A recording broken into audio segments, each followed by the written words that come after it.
They've destroyed my farm. They destroyed my life. They destroyed my castle, what I was working for. I watched them destroy it. Well, my water well was discolored all the time, and then it had a metallic taste.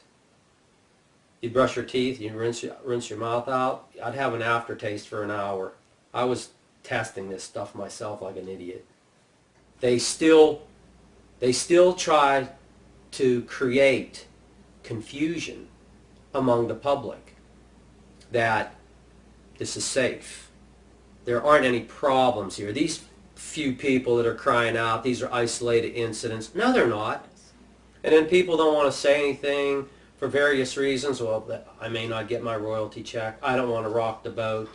You have that situation, but then you have a lot of people too that speak out like I do. Once they go through the hell, then you're not going to shut them up with me. They tried to throw more money my way to shut me up when they were buying me, when they bought my farm and wanted me to go away. And I said, no, I'm not shutting up, because I knew how bad this was, and I knew how people were being affected. My neighbors were calling me. Their water was black, their water was brown. The one gal lost the goats. The other guy who does advertising for Range Resources, Ron Romanetti, he lost cattle up there because the industry was telling me. I was tight with a lot of the guys that were working on my farm. I got to know them, and I was feeding them information all the time that how bad this actually is.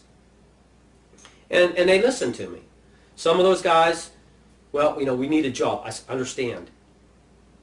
Point well taken. I know you have to feed your family. Some of these guys are calling me not because they're sick.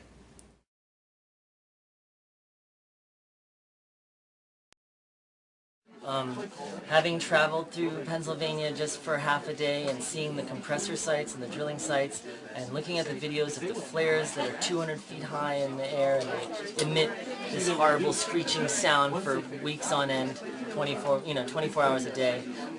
It's terrifying. It really seems like hellfire and brimstone just raining down on a community, and I didn't realize that the compressor stations were a bigger industrialized area than the actual well sites.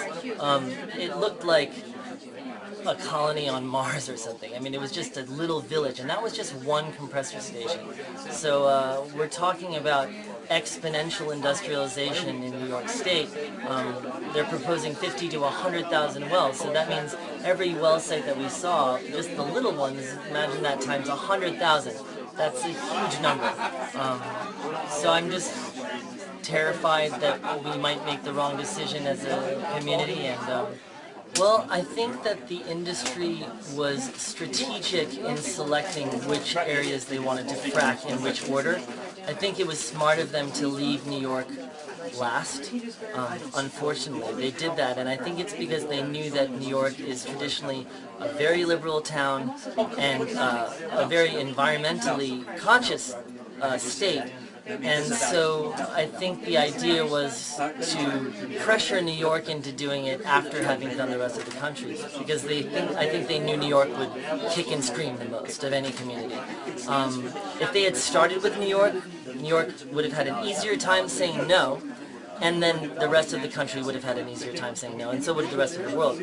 But I think we still have a chance to stop it. We still have a chance to be an example to the rest of the country and to the rest of the world.